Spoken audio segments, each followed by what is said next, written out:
Okay, we got some Pontiac custom-made pistons here, and I don't know what happened, if they just figured that they were going to give me a certain amount of clearance and that was going to be all right.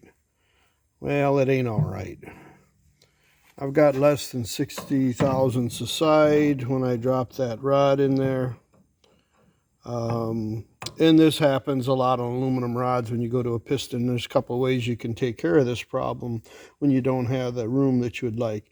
You can either go in here with an end mill and you can side clearance the piston bosses, or you can take the connecting rod and you can run it on the mill, and I have a holder that'll hold the pin and clamp the rod down in the vise and mill it.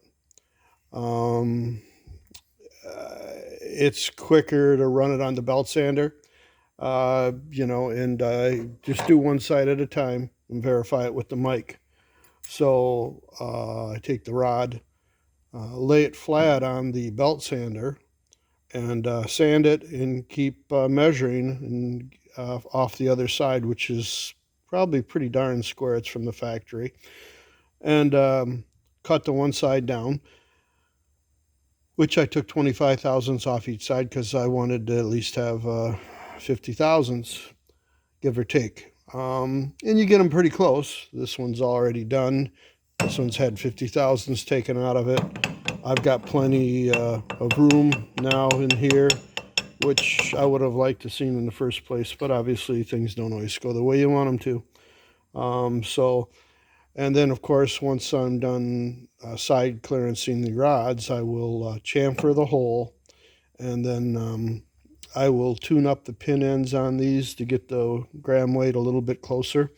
And if it's way off, a lot of times, if there's no pad, which is a lot on these rods, but if there's no pad on the top, a lot of times I'll just touch them up off the side.